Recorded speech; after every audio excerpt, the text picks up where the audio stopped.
Okay, this is chapter 2. This is your practice test from ratio and rates. There's not too many questions. I think there's only 14 questions. So we'll go through them one at a time. If you are correcting it and you're using this test right now or this video at home to practice, just fast forward to the questions you're not 100% sure of and watch the answer and see if you did it the correct way. Question number 1 is a multiple choice. It says the ratio of Jared's stamps to Paulo's stamps is 4 to 7. So if I was given this question right there, before I read any further, I'm like, okay, I'm going to then say the ratio of Jared's stamps to Paulo's stamps. And I'm going to put it in the proper order because it does say Jared stamps to Paulo. Now remember, we could also say, if I was to pull this down just a bit, I could say Jared stamps to Paulo stamps, and I could also say Jared stamps to Paulo stamps. But given the three ways, we always kind of like it this way because with equivalency, it's pretty easy to create an equivalent ratio or rate from that, or any ratio and rate.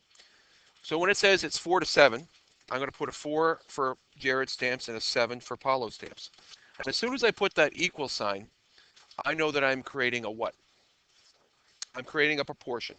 A proportion in which we don't know one number and we could solve for the other. So Jared has 36 stamps. How many does Paulo have? So you need to, by now, realize that when you have ratios or rates and you have missing values, you could set it up as a proportion and solve it one of three ways.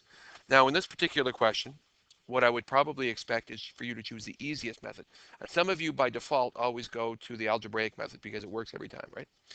But here, I would really appreciate it if you would understand that 4 times 9 is 36, and that by multiplying both terms by 9, you could solve for x equals 63, and therefore Paulo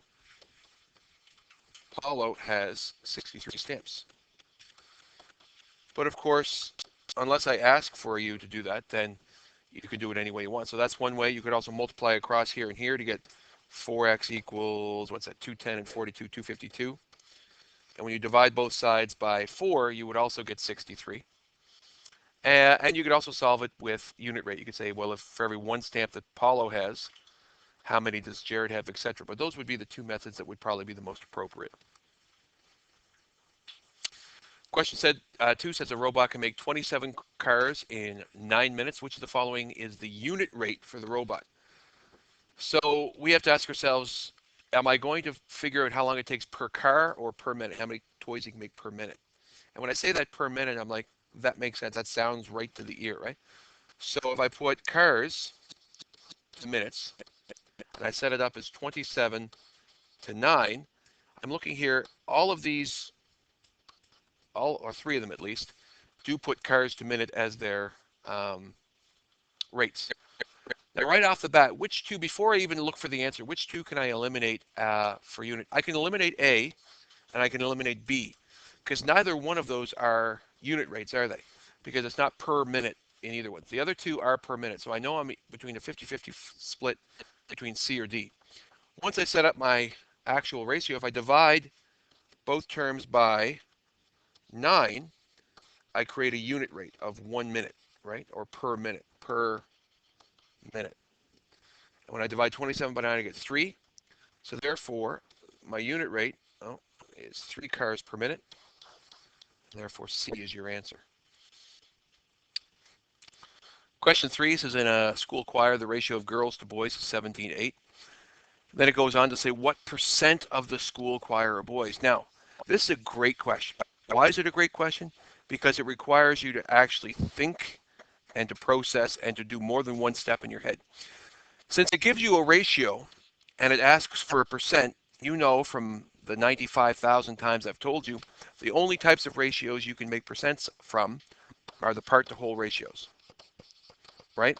Because a fraction in itself, for example, if I gave you a box and shaded in this, the whole, or the part to whole, is 1 part out of 4 total parts, right?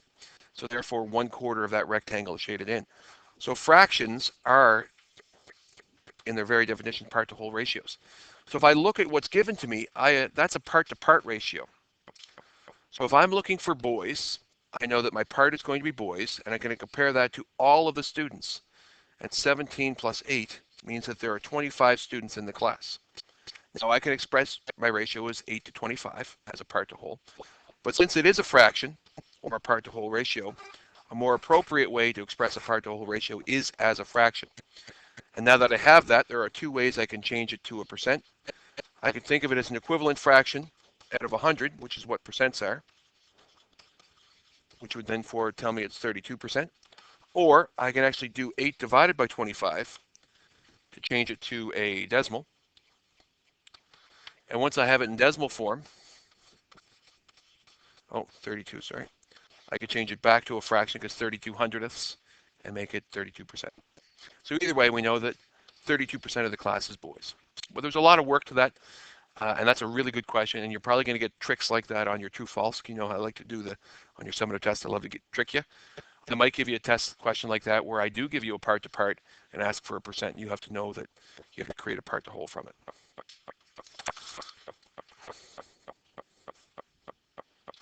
Now see, we just paused that, and for 10 minutes I just washed my pant leg because halfway after question 3, I spilled coffee all over my pants. The good news is my pants are brown, so you're not going to really see the coffee stain, but we'll see. Question 5 says the currency exchange rate requires $500 Canadian to receive $600 Australian. So right off the bat, I know that I have Canadian to Australian. So I'm going to put Canada to Australian. And more appropriately, I'm probably going to set it up like this. Even though it's not a part-to-whole ratio, it's a part-to-part ratio. Since I am setting it up as a proportion, given the two choices of this or this, it's probably easier to set it up in fraction-type form, even though it's a part-to-part ratio. So I'm going to put 500 Canadian is 600 Australian. And that is proportional to, if I gave 300 Canadian, how much Australian would it be? So here we could use 500 divided by what is 100. The two methods you probably used where you took 500 to 600, kind of like an inverse unit rate. You said, well, if this is true, then $100 Canadian is $120 Australian. And if that's true, then $300 Canadian will be equal to $360 Australian. And that train of thought is like a reverse unit rate, right? You're calculating how much it is for 100 Canadian dollars to how many Australian. More appropriately, probably in this particular instance, is the actual algebraic method, or 500x is equal to 118 plus 4 zeros, which is 180,000. Divide both by the coefficient of 500, and x will equal, hopefully, 360. Take my calculator, I can find it, and go, what is 180,000? Oh, that's not the right number. 180,000 divided by 500, and it is 360. So either way you did it, you end up saying that $300 Canadian is 360 Australian. Question 6 is a 3-term ratio. It says, I don't believe this ratio either. I think white bread is a lot more than brown bread, but according to this, I think they screwed up. But anyway, there's no way the Canadians eat more brown bread than white bread. No way. It's impossible. But we know that so if I put it in words first, I'm going to create a 3-term ratio. Brown is the first number, white is the second number, and rye is the third number. And this time I'm not going to make this as a fraction. I'm not going to go brown to white to rye because it has like this really weird 3-tiered fraction. So I'm going to keep it as the typical ratio sense. I'm going to put 5 loaves of brown to 2 loaves of white to 1 loaf of rye. And to create a proportion with a 3-term ratio, if there are 20,000 loaves of brown, how many loaves of white and how many loaves of rye? So there are two ways you could do it. You could simply keep it in this form, or you could kind of create little mini proportions. Right? I'll create a mini proportion if I wanted to. I go 5 to 2 is proportionate to 20,000 to x. That's one way you could do it. And you can know that you multiply both by 4,000 to get the answer. Or, if you don't want to create little mini ratios, just say, okay, what did I multiply 5 by to get 20,000? The answer is 4,000. And simply multiply all 3 terms in your ratio by 4,000. And then you would know there's 8,000 loaves of white and 4,000 loaves of rye. Question 7 says, Randy makes 9 scarves from 4 meters of fabric. 9 scarves from 4 meters of fabric. How many scarves could you make from 28 meters? Well, let's just beg set up a proportion. So it begs to make a proportion. So I'm going to decide, do I want scarves per meter or meters per scarf? And it doesn't really matter because I'm just looking to solve a missing value, so it really doesn't matter. So what I'm going to put is scarves over meters. And I'm going to put 9 scarves to 4 meters is proportional to, I know I have 28 meters, so that goes in the bottom. And my number of scarves is going to become my x. Does anyone know 4 times what is 28? 4 times 7 is 28. So what's your easiest method? Is your multiplier method, right? And therefore you would know 63, and therefore you could make 63 scarves.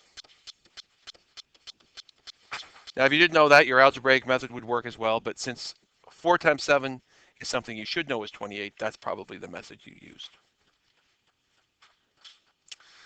Question 8, a lot of people struggled with this one because it was a trick question-ish. Tank A has a capacity of 20 liters and it's half filled with maple syrup. So far, not enough information for a ratio or a rate. The ratio of the volume, oh, here we go, of maple syrup in tank A to tank B, so right away before I even look at my numbers, I know this is my ratio. Tank A to tank B is 2 to 5. Well, it even tells me the ratio, so I can put 2 to 5. So before I even know anything, I know the ratio of maple syrup in tank A to tank B is 2 to 5. Now, how much maple syrup is in tank B is my question. So right away I know that where's my variable going? Top or bottom, if this is my question. Bottom, because I don't know it, right? So now that I don't know it, I should know how much is in tank A. Now those people who are impulsive, what do you think they put down for a number in A? 20. But is it 20 liters? No, because it's half filled, which means there's only 10 liters in said tank. What's the easiest method right here? Algebraic, multiplier, divider, or unit rate? Multiply, divide.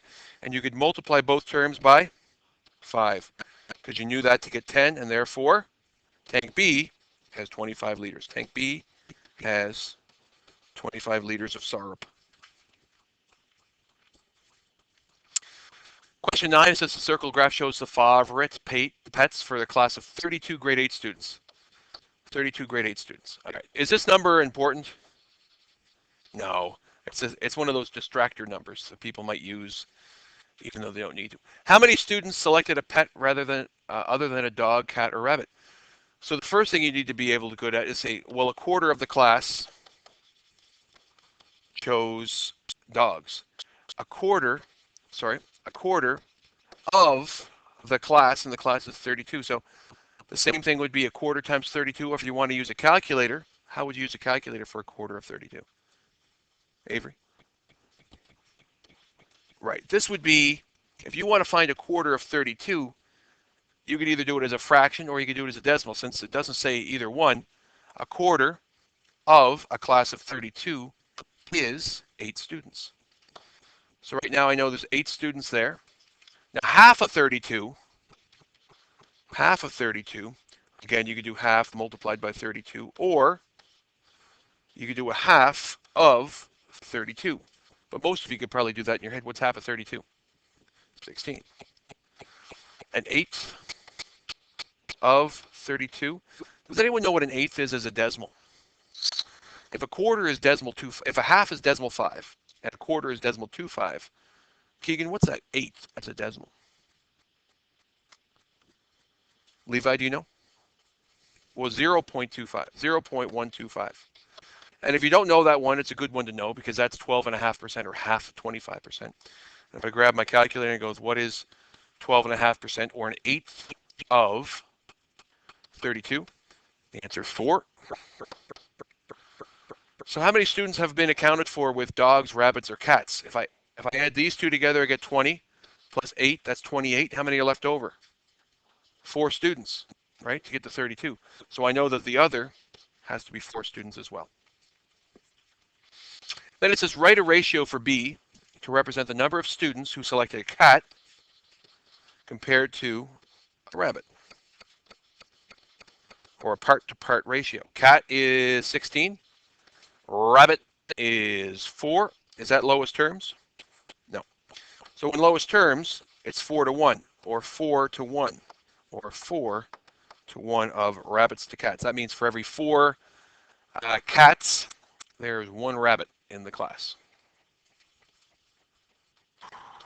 Question 10 says the lengths of A, B, and C, or the dimensions necessary for a three-dimensional rectangular prism, are 8, 2, and 3 respectively. So 8 for A, 2 for B, and 3 for C.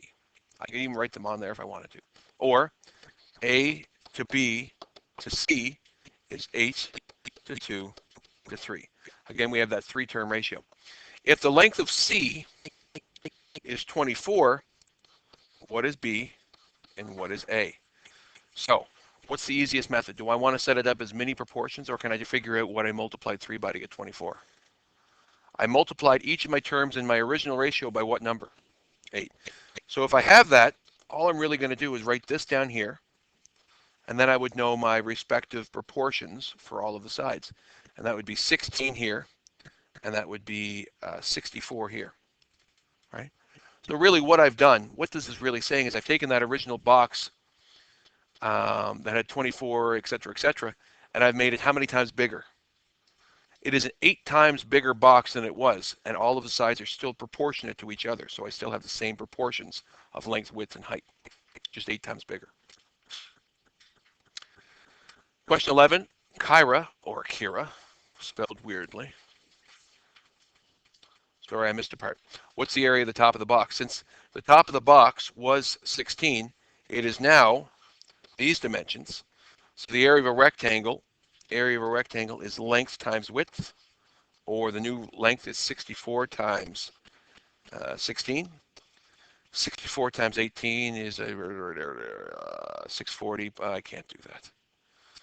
Too early on a Monday. 64 times 16, 1,024. Oh, I knew that. So the area of the top is 1,024 square centimeters.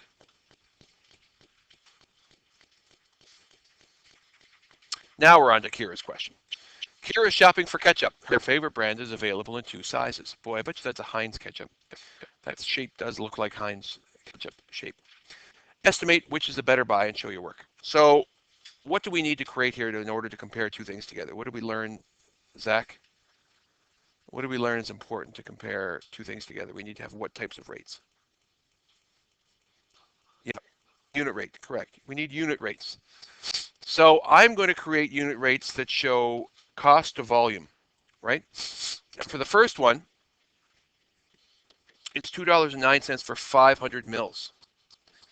Now, it does not matter what type of unit rate we use. We can use per 1 milliliter, we can use per 100 milliliters, we can use per 1,000 milliliters, because that would be 1 milliliter, it would be 100 would be a hectoliter, 1,000 would be a kiloliter, or sorry, milliliters would be a liter, et cetera, et cetera. So what do you think I'm going to do here? Which unit rate is most appropriate? How many have you used per 100 mils? How many use per 1 liter? I'm going to use per 100 mils. I'm going to go against everyone. I'm going to make it per, this is actually a deciliter. Deciliter, 100 milliliters is a deciliter. And how did I get there? I divided both by 5. How many went per 1 milliliter? You could do per milliliter as well. But the reason why I chose 100 is because I want to make sure that my dollar amount is still understandable. So $2.09 divided by 5 means that for 100 milliliters of said liquid, said ketchup, it's approximately equal to 42 cents per 100 mils, approximately, if I round up to the nearest cent.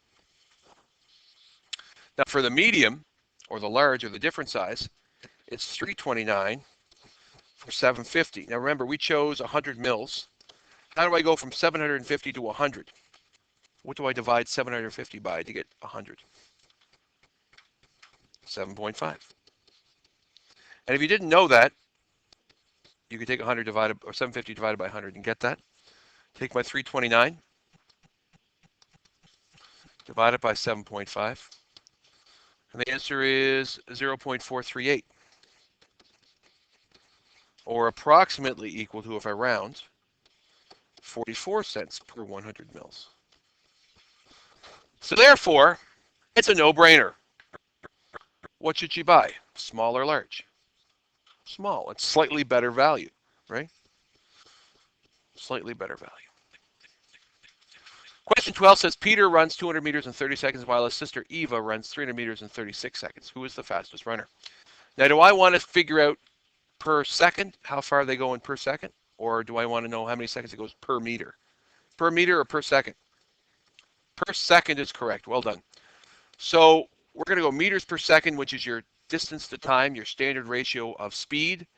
200 meters for Peter in 30 seconds means that he goes in 1 second. How far? I'm going to divide both by 30, or 200 divided by 30. 200 meters divided by the 30 seconds it takes him to travel that means he is going approximately 6.7 meters per second. That's pretty fast. Good speed, Peter. Good job.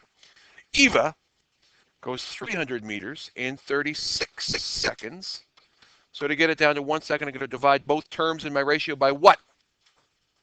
That's right, 36. So 300 divided by 36. Oh, wow, she is a lot faster. 8.3 meters approximately. 8.3 meters per second, and therefore Eva is the faster of the two. Then it says, how long should it take them to go a kilometer? State any assumptions you must make. So here, I had distance to time. Now, if I want to flip it on its head and go time to distance, I could do that. Or I could simply keep it as distance to time, start with my original ratio of 200 meters in 30 seconds.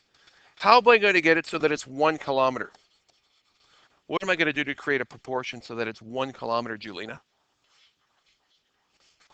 What do I multiply both of my terms by here to create a unit rate per 1 kilometer? Now notice how my second term is not, I didn't bother flipping it like this. I just kept it like this. So what do I multiply to get per kilometer? How many meters are in a kilometer? 1,000. So what do I have to multiply 200 by to get 1,000 meters? Does everyone agree with this? So if I multiply it by this, right, how long should it take them to go a kilometer? It will take, who's the first guy I just did here? Peter. It will take Peter 150 seconds to travel 1 kilometer. Does that make sense with proportional reasoning? Or if I want to put it in brackets, there are 60 seconds in a minute. There are 120 seconds in 2 minutes. So this would be 2 minutes, 30 seconds. Does that make sense? Yeah, whatever.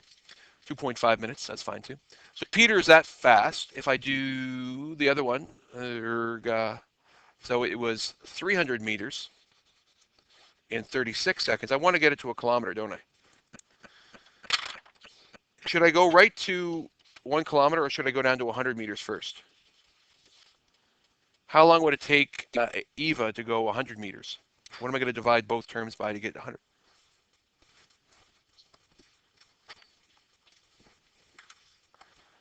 Correct, I divide both by 3. Which means it takes 12 seconds to go 100 meters. And therefore to get a kilometer, which is, how many meters is a kilometer again? What do I multiply 100 by? Multiply both by 10. It will take Eva 120 seconds to go a kilometer, which is exactly just 2 minutes. So when you think of it that way, that makes a lot of sense, doesn't it? When I calculate it, how long did it take them each to go a kilometer? By the time Eva finished her first kilometer, he was still 30 seconds behind her, right? It took him 30 more seconds to catch up. Oh, get it? Catch up? That was the last question. Question 13 says, each week Karen earns $420 for 35 hours of work at a factory. Her friend Liam makes $440 for 40 hours work at a store. Who is the great hourly rate of pay? So hourly rate of pay means hours is going to be our bottom terms, and we're going to go dollars per hour, So Liam is $420 for 35. $420 for 35 hours. For 1 hour, oh, excuse me, look at that coffee coming up. Excuse me, that's rude on audio too. Oh, how disgusting. $420 divided by 35 means that he only makes $12 an hour working at a factory.